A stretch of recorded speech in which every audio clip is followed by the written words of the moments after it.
Bueno, muchas gracias, Vero.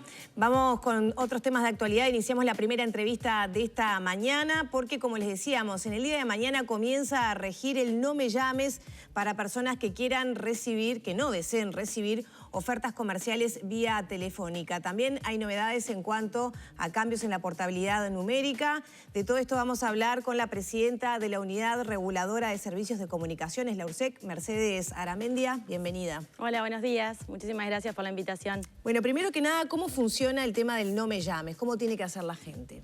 Bueno, la idea del No Me Llames fue una iniciativa que se estableció en la Ley de Rendición de Cuentas. El Poder Ejecutivo tenía un determinado plazo para hacer la reglamentación y ponerlo que se pueda implementar efectivamente.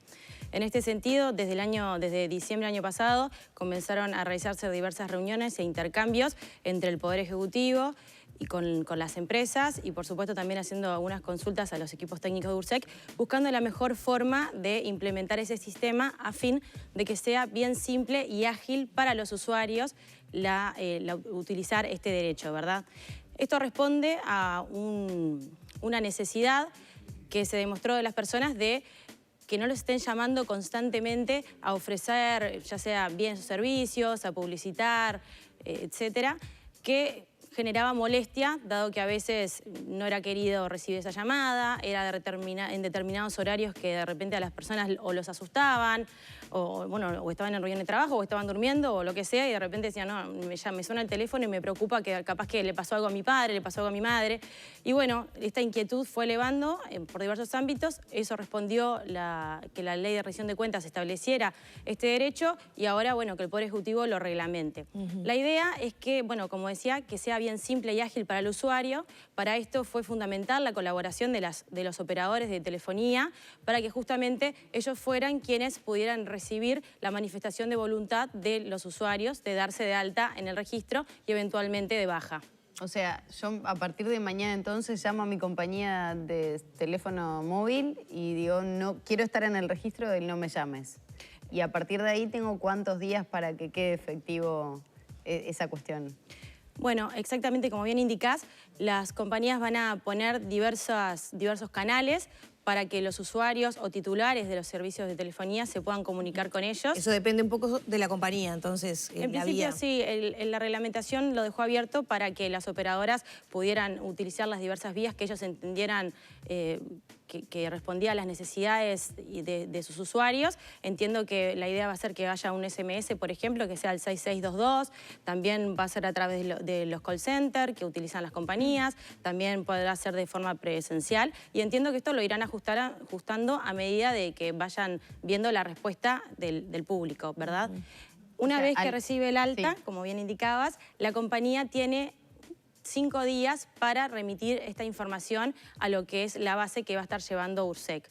O sea, yo a partir de mañana todavía no sé mediante qué mecanismo o vía tengo que hacer la solicitud. Tendría que llamar y averiguar cuál es el mecanismo. O sea, lo mejor es que cada usuario se contacte con su operadora. Me imagino que ellos también van a estar usando sus canales de comunicación para facilitar a las personas e informarles de cuáles son los diversos canales que van a estar utilizando. Por lo que tengo entendido, van a estar disponiendo de estos canales que antes mencionaba. ¿Qué tipo de llamadas, perdón, se limita con esta? Si estoy en la lista, ¿qué es lo que no voy a recibir? Pregunto porque puede ser X producto que me lo ofrecen, pero también puede ser una empresa que yo ya contrato sus servicios, por ejemplo, una tarjeta de crédito, un banco, que cada tanto me llaman para ofrecerme nuevos servicios. ¿Eso también está incluido en la lista de No Me Llames? Eso fue uno de los aspectos que en su momento se analizó y la realidad es que entendemos que son supuestos diferentes. Una cosa es cuando uno tiene una relación contractual, ya sea con una tarjeta o con cualquier otro tipo de servicio o empresa que le brinda un producto o servicio, y generalmente ya por la Ley de Protección de Datos Personales, las personas a la hora de contratar ya consienten o no consienten que dichas empresas se puedan contactar contigo específicamente, por ejemplo, ya sea para ofrecerte nuevos servicios vinculados con el servicio o el contrato que tenés. En este sentido, lo específico va a regir sobre lo general, que es el No Llames. Entonces, La ley y el decreto limitan específicamente el no llames para lo que son cuando recibís un contacto para publicitarte, ofertarte o regalarte bienes o servicios que tú no hayas solicitado, sobre los cuales tú no hayas dado el consentimiento para que te contacten. Si tú has dado el consentimiento porque tienes un contrato o el supuesto que sea, es algo diferente y no entraría en este supuesto. O sea, podés estar en el registro no llames, teóricamente no deberías recibir más llamadas de empresas ofreciéndote bienes y servicios que tú no hayas solicitado, pero eso no quita que si tú ya tienes un contrato con una tarjeta o con cualquier otro proveedor, ese proveedor te puede seguir contactando a la medida que tú le hayas dado ese consentimiento. Bien, eso es importante de saber. Sí, en el caso de totalmente. compañías telefónicas, por ejemplo, ahora con la portabilidad que algunas llaman para ofrecer cambiar, ¿eso tampoco se va a poder hacer? Y entraría dentro de lo que es la oferta de bienes o servicios. Si tu compañía te puede seguir contactando a la medida que tú lo hayas autorizado, lo hayas consentido, pero si estás en el registro no llames, las otras no podrían. Bien. ¿Hay algún horario que se limite con el no me llames? Pienso, por ejemplo, que capaz que a mí me interesa recibir ofertas, pero se va a regular de alguna otra forma para que se limiten los horarios de llamada, sea en la mañana o ya después de una determinada hora, los fines de semana. Ahora, en principio, lo que se utilizó trabajando con la Cámara de Call Centers fue tratar de ajustar, de dar un marco, por un lado, dando equilibrio a lo que son la forma de trabajar, los puestos de trabajo y demás, para que no haya ningún tipo de afectación o afectación mínima, en el sentido de que cuando una persona trabaja en un call center, llama a una persona, se sabe que esa persona no está inscrita en el registro no llames, probablemente tenga una predisposición mejor o más favorable a poder escuchar lo que la persona le tiene para comunicar, ¿verdad? Y en lo que los horarios es lo mismo. En principio se estableció de lunes a viernes de 9 a 21 horas y los sábados de 9 a 19 horas, también viendo lo que eran los horarios actualmente de la mayoría de los call centers, pero sí limitando, por ejemplo, que los domingos, por ejemplo, se entendió que de repente a las personas le podía llegar a molestar. Y en general los call centers nos dijeron que no solían trabajar en esos días. Entonces nos pareció que de repente era algo que era bueno para las personas y por otro lado era también en línea con la forma que tenían de trabajar. Sin perjuicios, siempre todo es mejorable, esto nosotros lo hemos manifestado. Creo que lo importante es poder comenzar con esta posibilidad que tienen las personas y sin duda después luego viendo la respuesta que vamos teniendo de las personas, de las empresas y demás, entiendo que siempre hay voluntad de escuchar y de hacer los ajustes que sean necesarios. Recién mencionabas la cuestión de los puestos de trabajo en los call centers, ¿no? Porque uno piensa del lado del usuario, me molesta que me llamen a una hora, estoy en una reunión, lo que sea. Pero ¿qué pasa con esos trabajadores de los call centers? ¿Se garantiza efectivamente que no haya pérdida de fuentes? Mira, la realidad es que entiendo que siempre en todo este proceso se trabajó activamente con la Cámara de Call Centers, justamente para conocer y entender bien la forma en que ellos trabajan, cómo se hace el manejo de las bases, por ejemplo, cuáles son los horarios de trabajo y demás. Y en realidad ellos se manifestaron conformes con esta posibilidad, porque para ellos también es mejor a la hora de hacer el contacto, ¿verdad? Porque como decía anteriormente, uno cuando llama de repente a una persona que está molesta, que no quiere que lo estén llamando porque no le gusta que le llamen a ofrecer o vender, generalmente suele ser una situación bastante incómoda para la persona que está llamando, así como para la persona que recibe. Eso sin duda puede afectar un poco la forma de trabajar, ¿verdad? Y en este sentido se le da un marco de cierta forma que les permite a ellos poder trabajar, creo que con mayor facilidad, y también considerando que la persona que está contactando va a tener una mayor predisposición. A lo que es la afectación, realmente no consideramos que vaya a haber una afectación, porque entiendo que la reglamentación que realizó el Poder Ejecutivo es muy razonable y que consideró las diversas inquietudes presentadas por los diversos call centers a través de la Cámara. ¿Hay un compromiso entonces de los call centers de no reducir, digamos, las fuentes laborales? La realidad es que eso me parece que sería más con los call centers con lo que lo tendrías que hablar. No, bueno, capaz que en ese acuerdo que se hizo se mencionó ese tema para preservarlos. Es que no tiene que haber una relación directa con que de repente no tengas que llamar a una persona porque le molesta que lo llamen, entonces que dice no me llames, y determinar cuáles son los horarios razonables a que a eso vaya a haber un impacto. Yo entiendo que la industria de los call centers es una industria muy buena en nuestro país, que permite generar puestos de trabajo de calidad, que permite, por ejemplo, sobre todo en públicos que a veces es más difícil la inserción, como puede ser primera experiencia laboral o las personas de repente un poco mayores o que salieron del mercado laboral y tienen que ingresar. Entiendo que es un buen trabajo que permite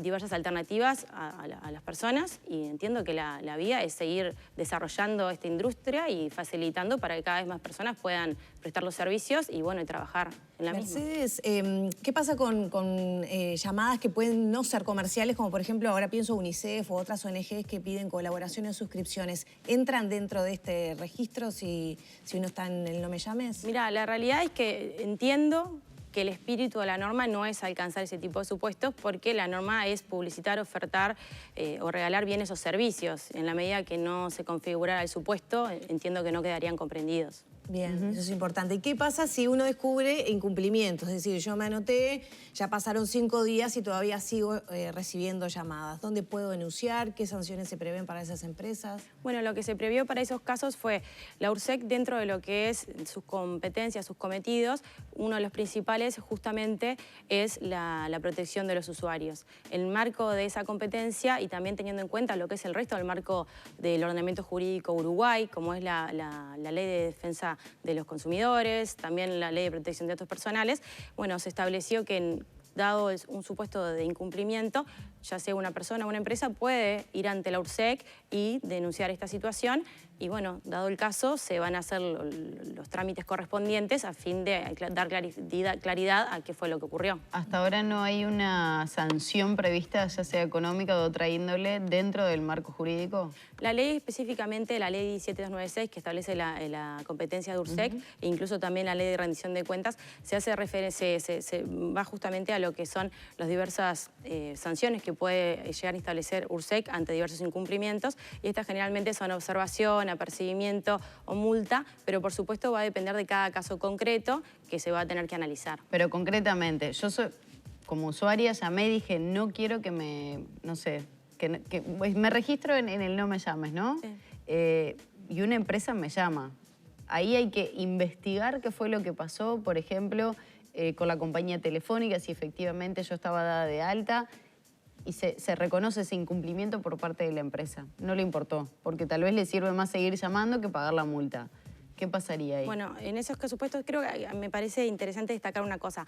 Primero que las empresas que realizan ese contacto, previo a realizar el contacto, tienen que hacer una consulta a la base de URSEC que va a estar con los números que los operadores le van a ir transmitiendo. Por supuesto, para que empiece a funcionar esto, va a haber un plazo en el sentido que la base se tiene que ir cargando. Pero el es muy quejoso, ¿viste? Entonces, bueno, seguramente el día 6 ya va a querer estar de alta y bueno, que no lo llamen más. Por eso es importante destacar esto.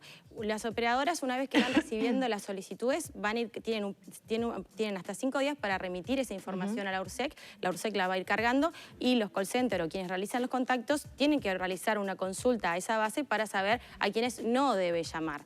Pero es importante que esa consulta le dura un plazo de 30 días. O sea, que te puede pasar que tú te registres y aún por un plazo de 30 días probablemente sigas recibiendo llamadas. Y esto se entendió que era importante en los efectos de dar seguridad a los call centers y a quienes realizan esos contactos para tener una manera de, ante una supuesta denuncia, por ejemplo, ellos pueden decir, bueno, yo hice la consulta ante URSEC, cuando yo realicé la consulta este número no estaba en el registro No Llames, así que no correspondía. Y bueno, hay que ver cada caso concreto. ¿Las multas de cuánto a cuánto van?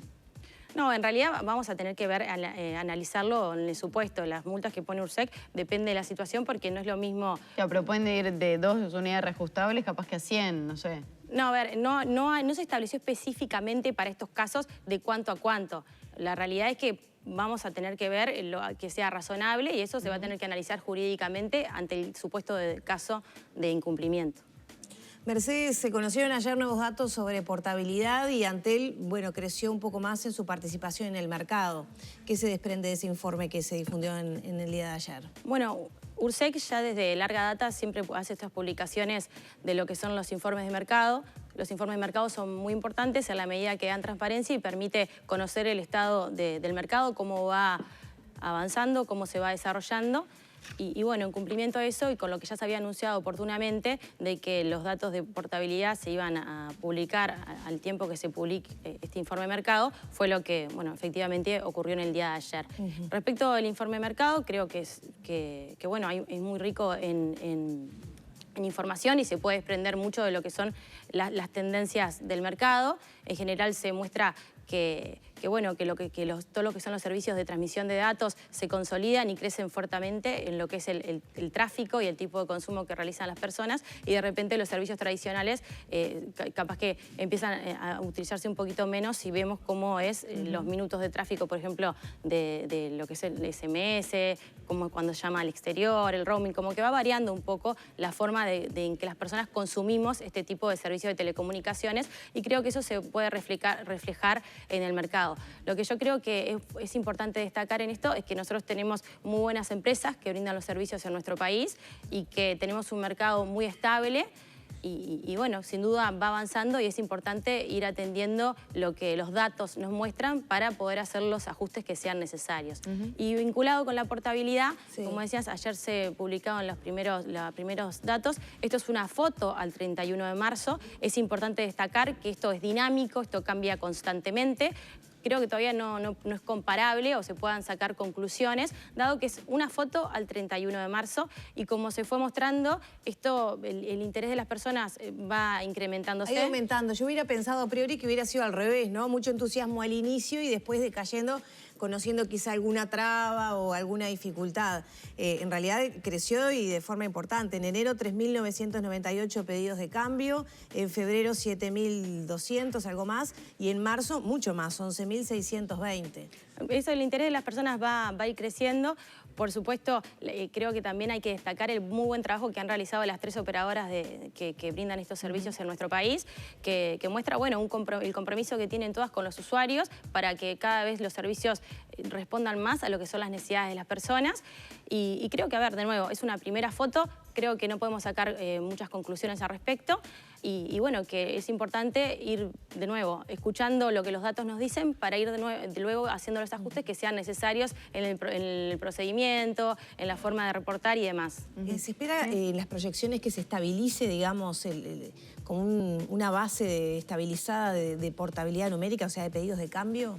La realidad es que esto depende de muchas cosas, porque por supuesto de repente puede haber por un determinado periodo que una compañía está haciendo una campaña que atraiga mucho a las personas y de repente si uno mide ese periodo se puede llegar a concluir algo, pero que en realidad lo que es importante es ver la globalidad y esperar a tener mayor información, a que pase más tiempo para poder tener ideas si esto se va a estabilizar o se va a seguir incrementando o cuál va a ser el comportamiento de la población en general.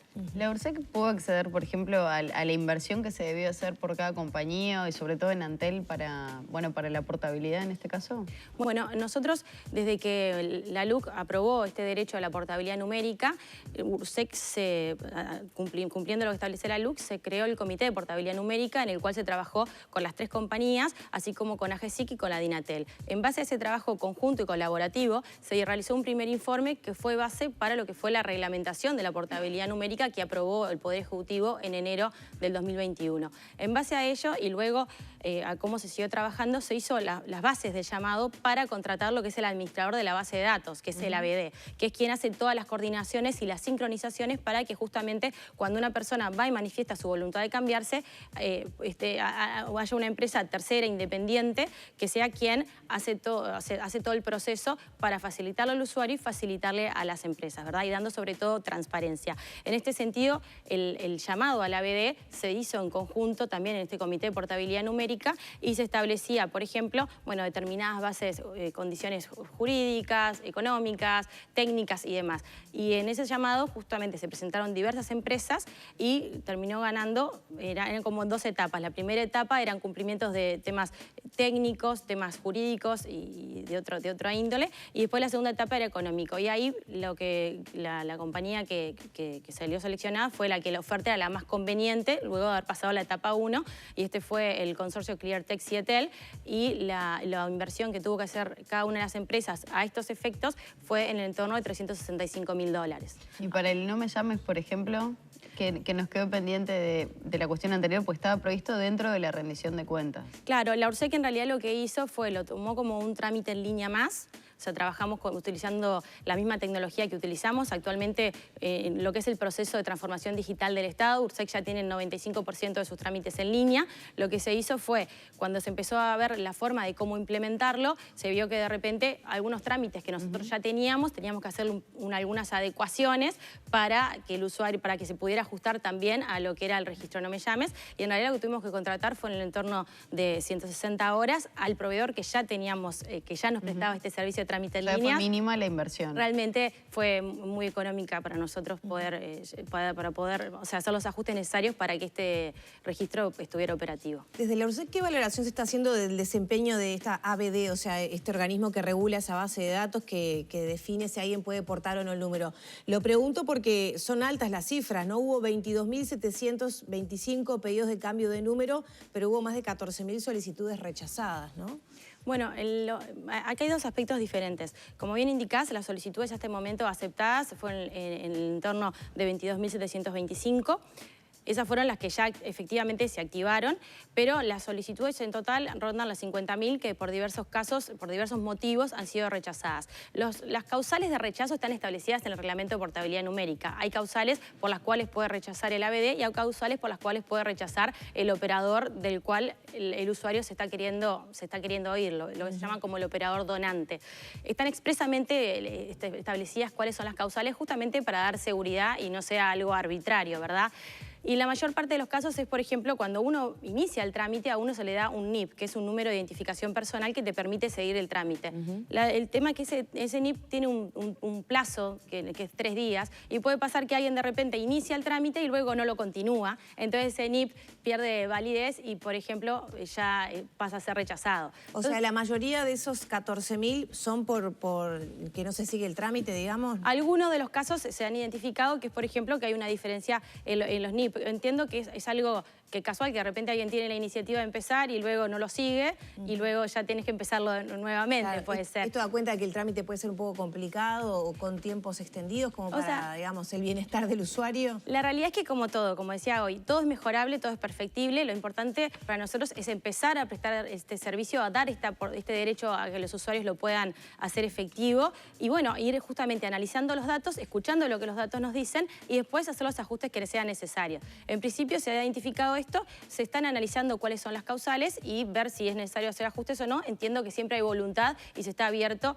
para hacer los cambios que sean necesarios en conversación con todo lo que son los diversos actores del sector. En general, el ABD ha venido trabajando muy bien, ha cumplido con los plazos, entiendo que hay conformidad con cómo está respondiendo, así que entiendo que vamos bien. Sin duda, si hay que hacer ajustes, también hay que analizarlos, ver las causales y ver la mejor manera de hacer los cambios que sean necesarios, si es necesario. Muchas gracias. Muchísimas gracias. Muchas gracias a ustedes. Cerramos por aquí la entrevista con la directora de la URSEC. Ya son las 9 de la mañana, 16 minutos y la temperatura subió, 11 grados.